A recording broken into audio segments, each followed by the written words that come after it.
Susan Polgar lives and works in New York City. She sees the world in a very unusual way.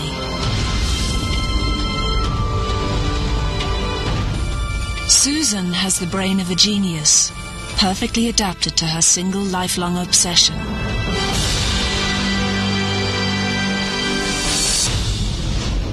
Susan is the first female chess grandmaster. But she wasn't born with her brilliant brain. It was created by an extraordinary childhood. Susan is the living proof of an amazing theory that any ordinary child can be turned into a genius.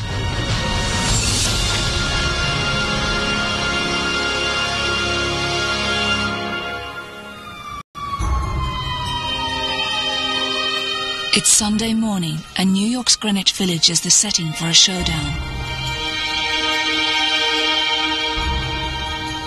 Playing white, Susan Polgar.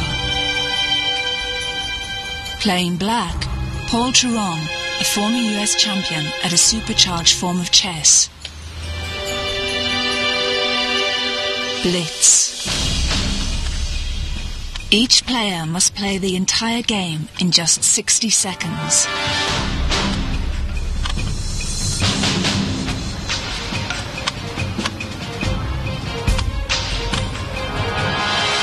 It's a high-speed demonstration of chess-playing genius. You're in total control of your own destiny. Here, it's your brain versus the opponent. By understanding Susan's brilliant brain, we can unlock the potential of our own. We can understand how people make life or death decisions faster than a supercomputer, or perform miracles of memory in their everyday jobs, and how in the battle of the sexes, the female brain can outmaneuver the male.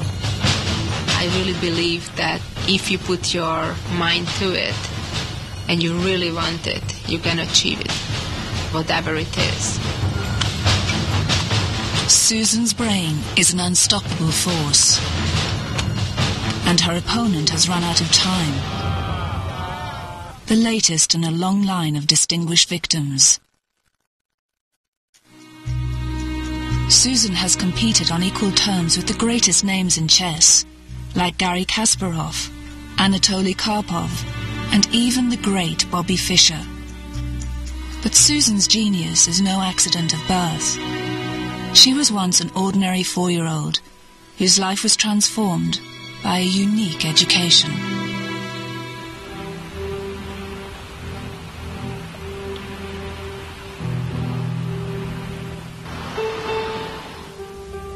Susan Polgar grew up a world away from New York City. In the late 1960s, Hungary still languished in the iron grip of the Soviet Union. For the ordinary citizens of Budapest, daily life was a grim struggle to make ends meet. The future queen of the chessboard was hardly born a princess. That's the street I was born in, where I used to live for the first 10 years of my life. Yeah, wow. The house is still here. The closest side that you see was my room, and that's where I first learned to play chess. And then the second room was where my parents were sleeping and was kind of a living room. It brings back a lot of memories.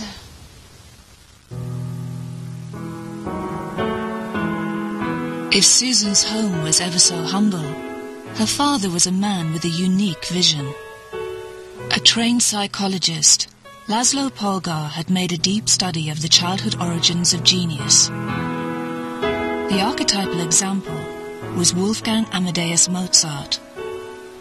Already composing at the age of 5, he seemed to be the classic case of a child born with special gifts. But Laszlo noted that Mozart's father Leopold, himself an accomplished musician, gave his son early and invaluable schooling in his craft. Laszlo decided that specialized training was more important than natural talent, and he had an astonishing plan that would put his theory to the test. When Zsuzsa, or Susan, was born in April 1969, the Polgar family experiment was underway. Her father had already written a book called Bringing Up Genius, and it said that genius was not born, but made. It reads here a quote: A zseni egyenlő munka plusz szerencsés körülmények, which means a genius equals work and fortunate circumstances. By fortunate circumstances, Laszlo meant the happy home that he and his wife Clara would provide, and the hard work would be guaranteed by schooling Susan himself. My father believed that the potential of most children is not used optimally. He felt that there is not much I would get out of going to school daily. Laszlo planned to train Susan in mathematics, but she chose her own future by a happy accident. One day, unexpectedly, in a search for a new toy, I opened a cabinet and a chess set fell out. And I asked my mom, "What is it?" And she said, "Oh, this is a chess set, although I can't help you much with it because I don't know how to play with it, but wait until Daddy comes home and he'll teach you with pleasure." There was no history of brilliant chess players in the Polgar family. Laszlo himself was strictly an amateur.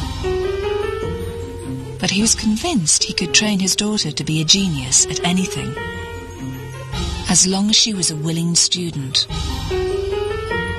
My father strongly believes that it could have been any other field and the very same methods could have been used. First of all, it's very important for a child to love the specific field, which in our case was chess. And then the rest comes easy. Easy, perhaps, if Susan had chosen music or science. But devoting her childhood to chess made the quest for genius much harder, for one reason. In the early 1970s, chess was totally dominated by men. Some of the world's best players believed that the female brain just couldn't cope with the game. A little girl was about to prove them wrong.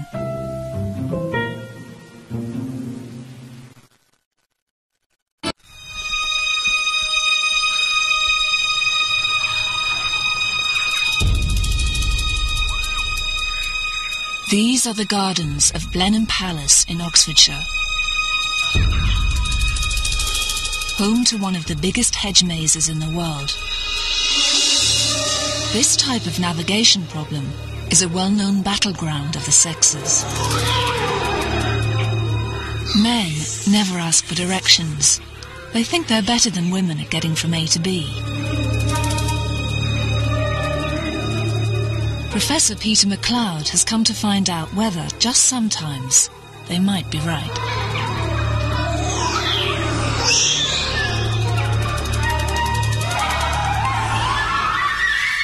There are many stereotypes about the differences between the way that men and women solve problems, and although some of these stereotypes may be based on prejudices and biases, when you find the same stereotypes appear in all cultures and all over the world, you can't help thinking there must be something in them. 10 boys and 10 girls are trying to reach the statue at the centre of the maze. But the first objective is a wooden bridge that gives an overview of the layout. This is where MacLeod and his maze runners will gather their thoughts. How are you doing? It's really, really hard. Do you recognise any of it? Well, Which are the bits where you've been?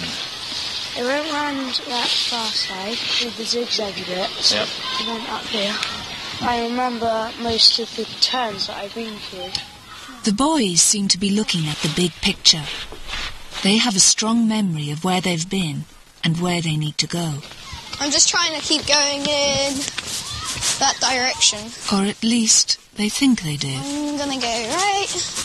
No, I'm not. I'm going left. Oh, God. Why?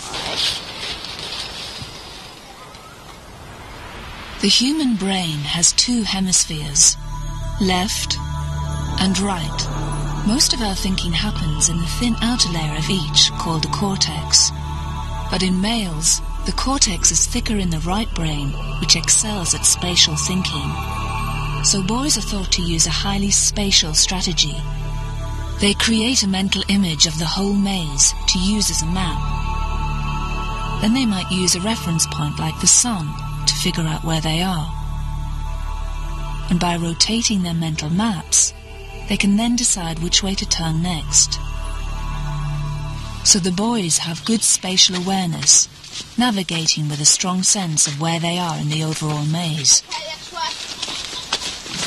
That's right. But are the girls thinking the same way?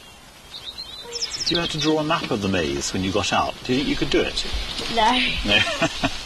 What could you remember when you got out, do you think? Probably the bit with all the circles, and you go from circle to circle. Because you can remember what those circles look like. Is that the idea? Yeah. The girls are less interested in the big picture. They're picking up on specific details. I now know where to go now, because once I get out of these circle bits... They're using some distinctive circular hedges as landmarks. Like the boys, the girls also use their right brains for navigation. But in the girls, the corpus callosum, which connects the two halves of the brain, is better developed. So girls also rely on the left brain, which excels at verbal reasoning. Rather than the whole maze, they focus on features that they can describe in words, like the circular hedges. The girls navigate by following a list of directions, from landmark to landmark. But with no overall map of the maze, it's easy to lose sight of the landmarks and get lost. This particular maze might favour boys because it doesn't have many obvious visual features in it. The hedges all look the same. There are some shapes, but there aren't clear points that you might remember. In this kind of maze, scientists consistently find that boys come out ahead by using their mental maps. Yes! I'm there! In mazes with more prominent landmarks, it's the girls who would take the honours. But today, they have to settle for second place. Found it!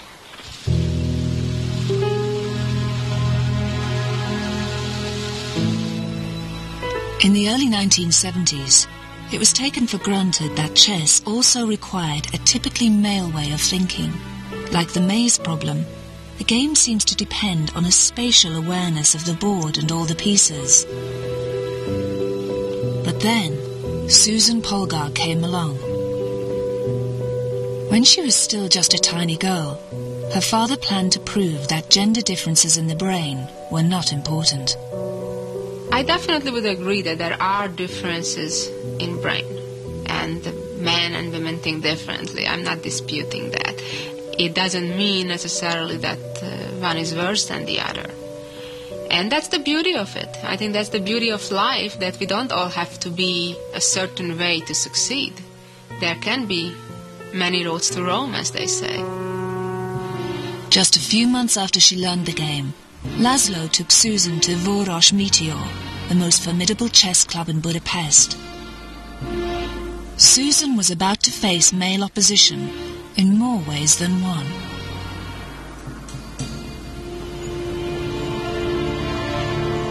Wow, I haven't been here in over 15 years, and this is the first place I ever came to a chess club. I first came here late 1973 or very early 1974, and well, the place so far looks exactly like it did then. I walked in a room. It was full of smoke with elder men, them thinking that my father is looking for a game and just brought me along. But the reality was my father wanted me to have a game to see how I'll do against the members of the club. club members thought Laszlo was mad, but if they were ready to humour a pretty little girl, they weren't ready for what happened next. Susan began the habit of a lifetime, beating men at chess. I had a whole bunch of guys, after losing to me, complaining. One said, "Oh, I didn't sleep well." The next one, "I was sick." The third one, "I had a stomach ache." It's like was kind of going on in a series. And, I jokingly said that I've never beaten a healthy man. The only man who wasn't shocked was Laszlo Polgar.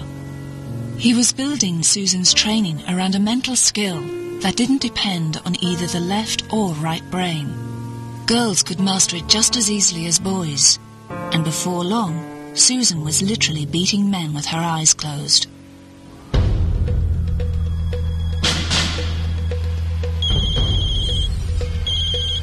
Susan's about to play a game of chess with a difference. Okay, why don't you be white? Okay, E4. E4. C5. Knight to C3. Susan's friend Ed has the chessboard in front of him, just like a normal game. Knight C6. But Susan doesn't need it. She's playing the game in her head. The only board she needs is in her mind's eye. F5. Now you gotta be careful. Amateur players like Ed have to see the board to keep track of all 32 chessmen. I'll play G5. But Susan follows all the moves using her fundamental chess ability, memory. Playing without a board helps to train the memory, and Susan has been practicing since childhood. I'm going to sacrifice my knight now. Knight takes 5. You're sacrificing a knight? Susan can play up to 5 games in her head simultaneously. G5. Bishop takes G5. Rook E8.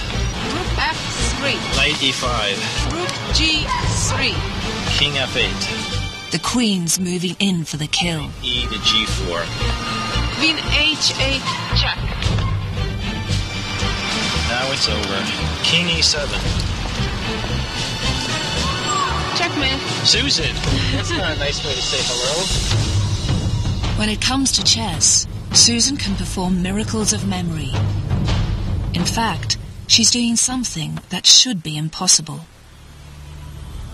An ongoing task like a game of chess is handled by a mental function known as working memory at the very front of the brain. The relevant brain cells, or neurons, store any necessary information by forming a network of electrical connections. But these connections die away within seconds, so working memory is limited. It's like a temporary scratch pad that can only store about 7 items of information. That's why the 7 digits of a new phone number are about as much as most people can remember.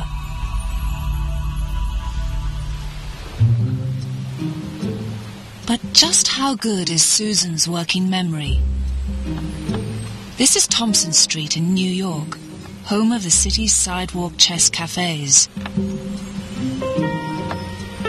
And we're about to give Susan a memory test. Can she memorize all the pieces and pawns on this diagram? That's 28 items of information. To make things even trickier, the diagram has been pasted to the side of a cafe's speeding van. Susan only has time for a single 3-second glance. But watch this. Susan's working memory is working overtime. She's made an exact copy.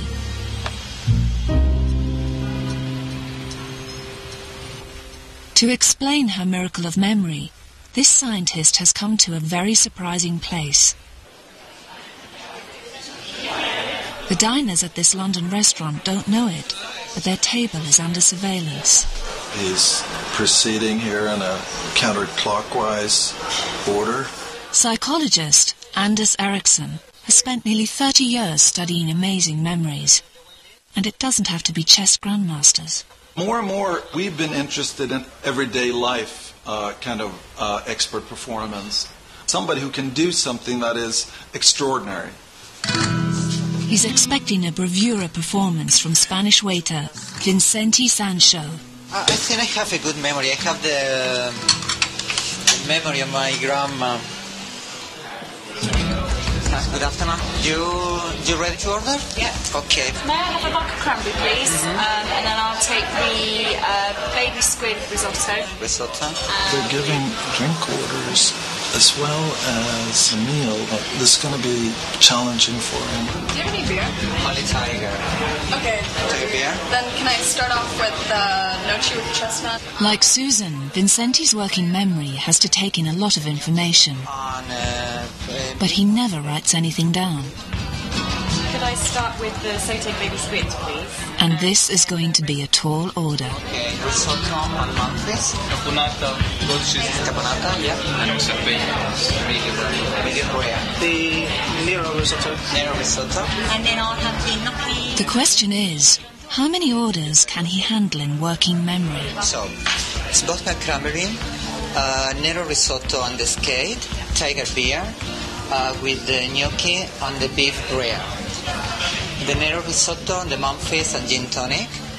It seems Vincente can remember far more than 7 orders. Glass Pinot Grigio with the foie gras and your beef medium rare.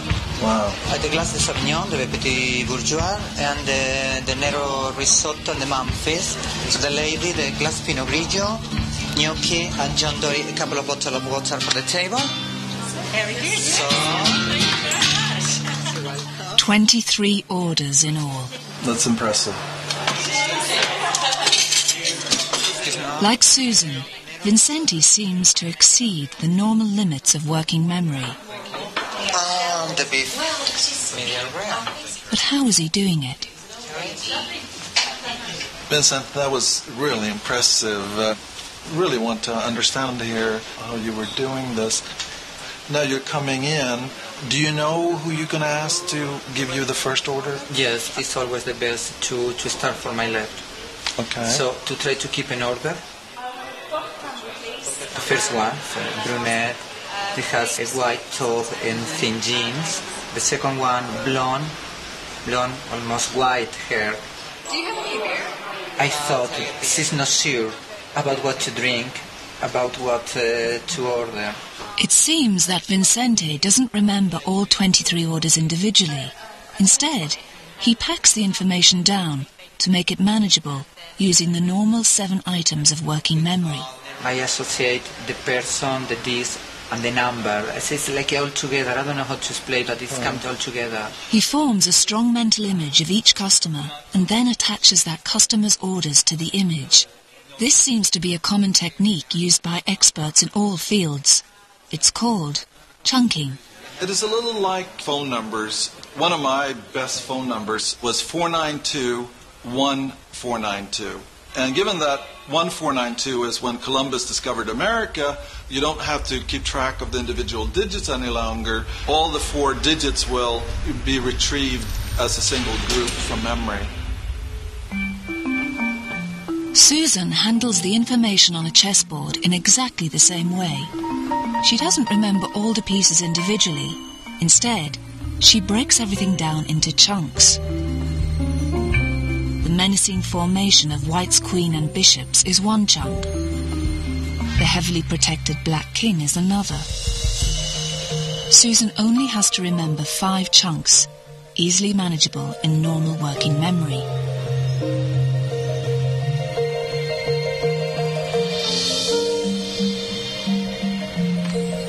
But without chunking, her memory is no better than anyone else's. And here's the proof. In the chess diagram on the other side of the van, the pieces have been placed at random by a non-chess player. So this time, there are no recognizable chunks. Now Susan's trying to remember 24 individual pieces, and she can't do it. all the pieces are in random position. It's just so much harder to remember, especially under a very short time. But how does Susan identify chess chunks?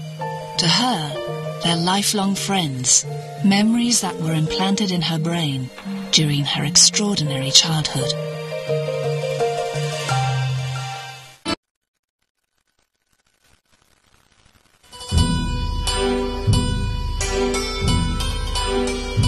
Susan Polgar's second childhood home was in this Budapest tower block. Almost there.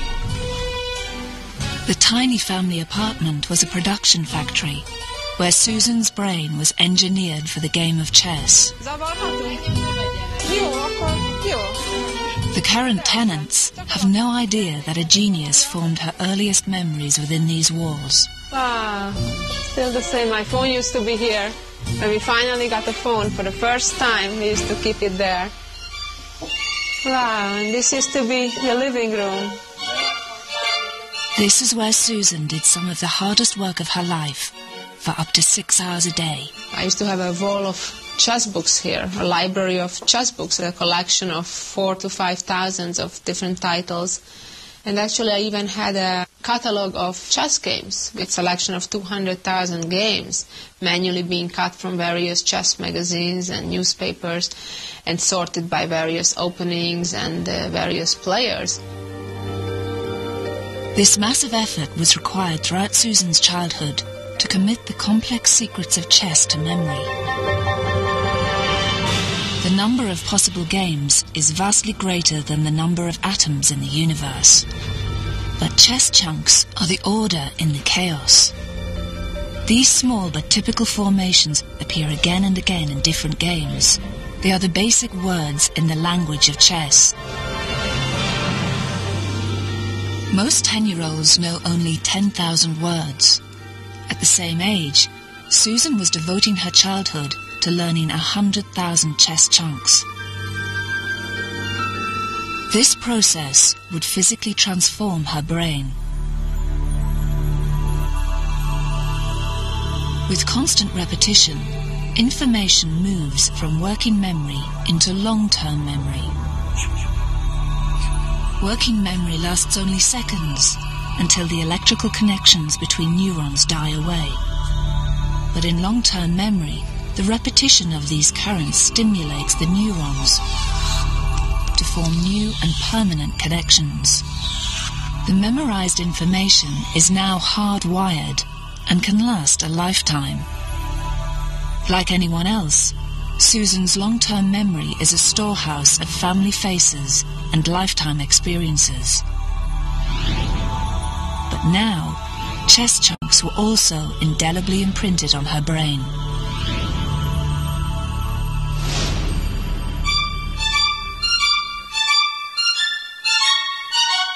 By the early 1980s, the Polgar chess factory had stepped up its output.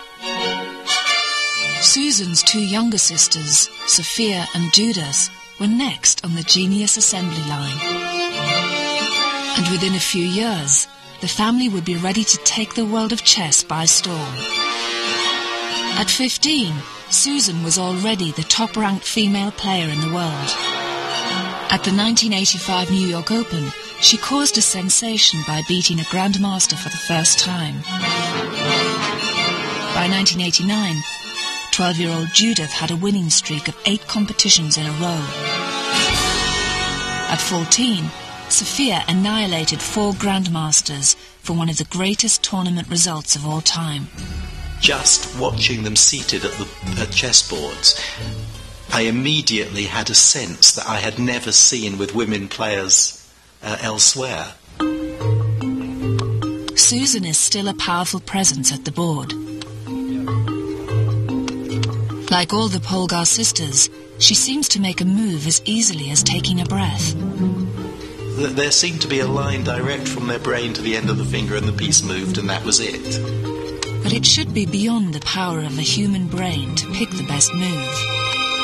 There are roughly 4 billion possibilities for the next 3 moves alone. That's a calculation only a supercomputer could perform. So how can Susan move at this incredible speed? For Hardston, the only explanation is that her human brain is using a very human skill. We seem to heap a lot of praise on people's calculating ability, but take for granted all sorts of mental abilities that are absolutely intuitive. Intuition sounds more like magic than science. But Hardston believes it is a specific skill displayed by experts in all fields, and it can be explained.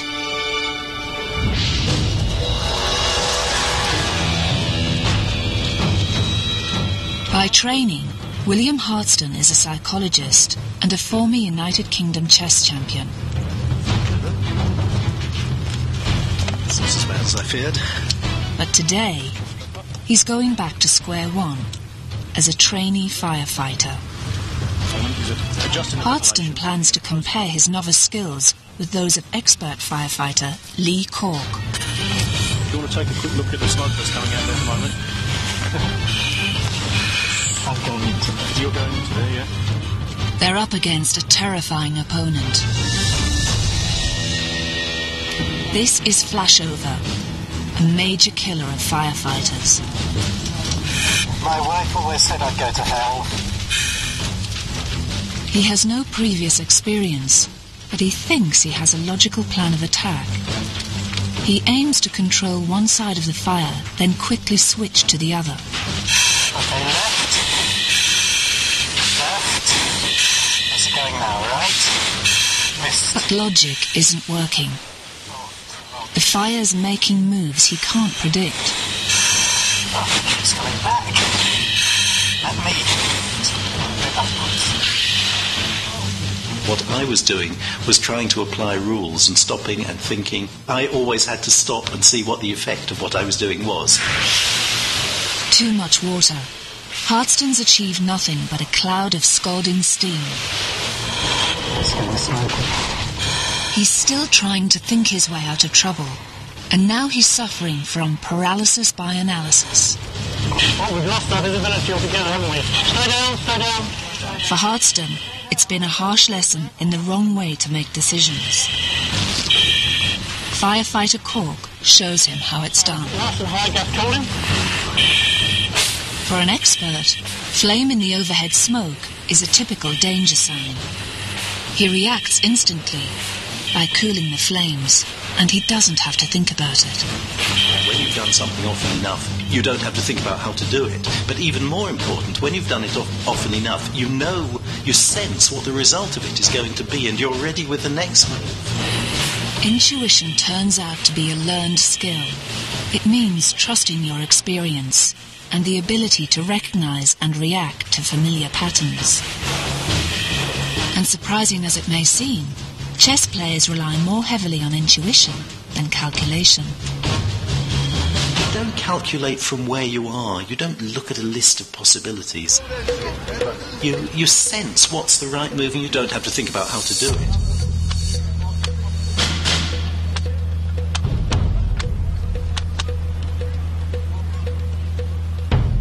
An amateur wastes precious time thinking through his possible moves. But a grandmaster can make the best move without thinking. I have to trust my instincts, my intuition. And it's basically pattern recognition. It's each and every position, what's my first instinct, what's the best move. It's almost like guessing, but it's like guessing intelligently, kind of, basing it on prior games and experiences.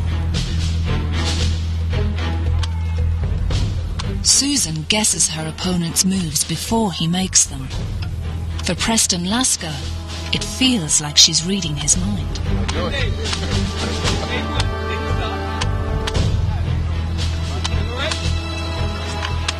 It was amazing, like playing against like Michael Jordan or some big sports star. She definitely has all the pattern recognition down to where she doesn't have. I think I have to think a lot more than she does. You know, she pretty much, it's all instinct.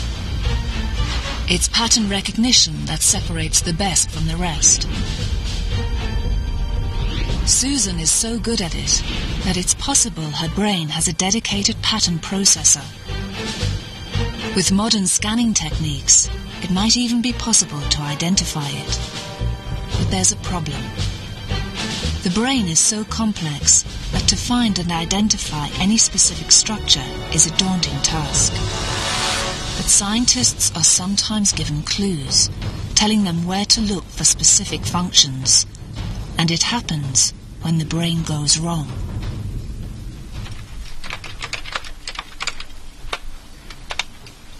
As an assistant editor at the Times, Mary Ann Siegert is at the top of British journalism. And yet she can't recognise some of the most familiar patterns of all. Every week I write a column for Times 2, and there's a whole bank of people who sub-edit. And the sub will come in with one of these, which is a proof of the column. And I'll say, oh, thanks very much, and I'll read it through and I'll look for mistakes. Then I'll take the proof back to the sub's desk, and I think, who was it who gave it to me? I don't remember. Mary Ann suffers from prosopagnosia, commonly known as face blindness. Even finding a close colleague can be next to impossible. You're sort of tiptoeing around surreptitiously, looking at everybody's screen to see if they've got my column up on the screen. Mary Ann knows she's looking at a face. She just doesn't recognise it as someone she knows. I wish I knew how people recognised other people, because it would make it so much easier for me. But it's as hard for me to understand as it would be for a colourblind person.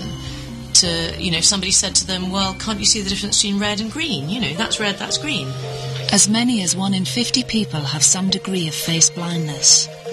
But Mary Ann was unaware of her condition for years because she has learned to identify people in other ways. You're right. Thanks. Psychologist David Wilkinson wants to know more. So what coping strategies do you use? Oh, goodness. I rely a lot on hair. But that can go horribly wrong when people have a haircut or dye their hair. Or no hair, yeah. Exactly. Yeah. Voice, right. Gait, the way people stand or walk, yeah.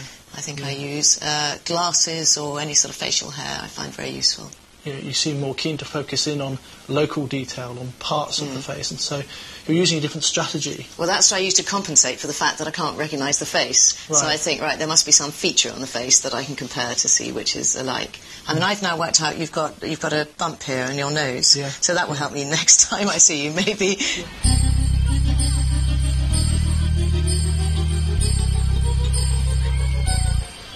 To test Mary Ann's strategy, we've asked her to take her daughter skating and to look out for any familiar faces. No, see, I wouldn't have a clue if I were looking at the sea of faces. But what Mary Ann doesn't know is that one of these faces belongs to Dr. David Wilkinson, with whom she's just spent the whole afternoon. And with him is Laura, a secretary from Mary Ann's office, whom she sees every day.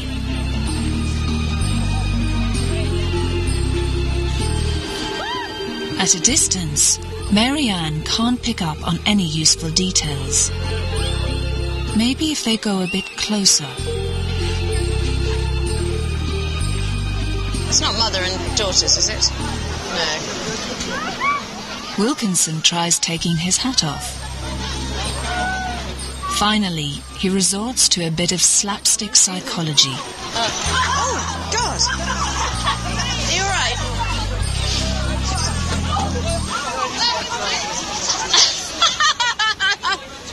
I don't believe it.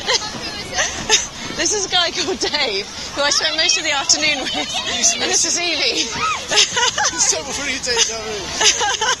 The funny thing is, I did say, if I saw... Who's this? It's not Laura. And even then, it was only when your face was right up against mine and I spotted your sort of, bobble on your nose. Brain scans of people like Mary Ann have revealed damage to the specific structure that's responsible for face recognition. The so-called fusiform face area is at the back of the brain, where first processing of information from the eyes takes place. In a normal brain, it rapidly assesses any new face for its distinctive proportions of eyes, nose and mouth. Then it looks for a match amongst all the familiar faces stored in long-term memory. The whole process is lightning fast. We can recognize people we have met before in approximately 100 milliseconds. It's about pattern recognition. You can see the analogy with a chessboard, where again one must identify the individual pieces. But what's really important when you play chess is being able to apprehend the spatial relationships between those pieces. Every brain has a face processor to help us make sense of the daily sea of faces. But there are many complex patterns in the world around us. Does the brain have processors for those? Few of us see patterns better than Susan Polgar. So we are going to submit this chess grandmaster to a scan to find out exactly what makes her brilliant brain so unique.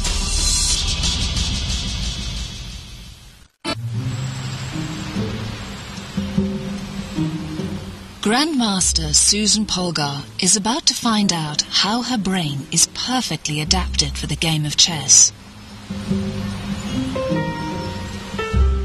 She has come to meet Professor Joy Hirsch of Columbia University, a leading expert in brain imaging techniques. And one thing these two women can agree on is that size doesn't matter. The female brain is quite a bit smaller than the male brain in general, and we know that there's no difference in our intelligence, right? We can agree on that one.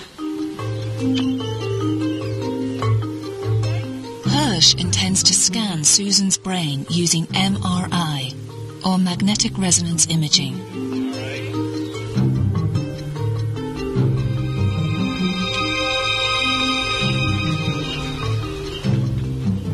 Inside the scanner, Susan can see projected images of some of the world's most famous chess players. And so far, her brain is responding exactly as expected.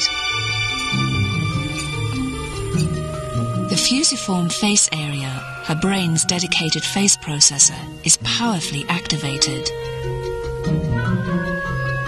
But does Susan's brain have another processor that's dedicated to chess patterns? She's now looking at diagrams from her own chess games, some dating back to her distant childhood in Budapest. She's been asked to think about each diagram as if it's a game in progress, calculating her next move. These are the first scans of a world champion's brain playing chess. But a comparison with the face recognition scan leads to a remarkable discovery. We're looking at the bottom of the brain, 4 slices, and these two areas. This is the fusiform face area. Susan is using exactly the same area of her brain for both faces and chess. For you, we can't discriminate a face area from a chess area. They are identical. Astonishingly, Susan's brain has hijacked the fusiform face area and adapted it to chess. Instead of faces, it's comparing incoming chess positions with the vast library of games in her long-term memory. Susan can recognize a familiar game in just 0.8 seconds, almost as fast as the face of an old friend.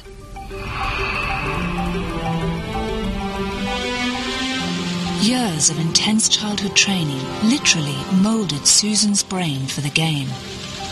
It's solid evidence for her father's theory that genius can be created. I definitely agree with my father that the work part, the diligence part is the most important, and I think that being trained properly, anybody can achieve practically anything. At the age of 21, the quality and number of Susan's victories against top opposition earned her the official title of Grandmaster. The first woman among nearly 600 men. Younger sister Judith quickly followed suit. Ranked in the top 15 male players, she is now a leading contender for the world title.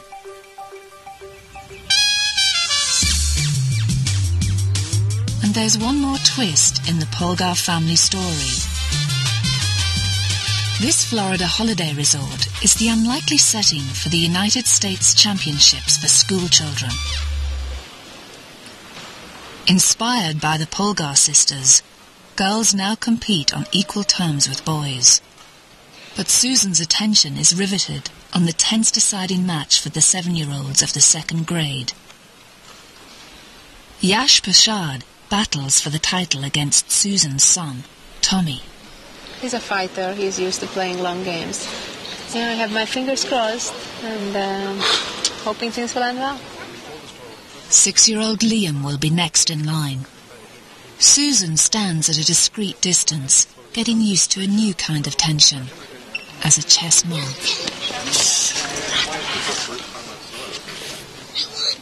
Like a first place. He played well until the end. And then he messed up a lot. He stepped into a one-move checkmate, and now I'm the U.S. champion. And our national champion, with 6.5 points, is Tom Polgar. If they want to be grandmasters, Tommy and Liam won't have to look too far for the best possible training. But they better be ready to work hard. Tomorrow we'll go to Disney and have a lots of fun. And then after the tournament is over, that's when we go into in-depth analysis of the games and where mistakes were made and how to improve on them. Are these two more geniuses in the making?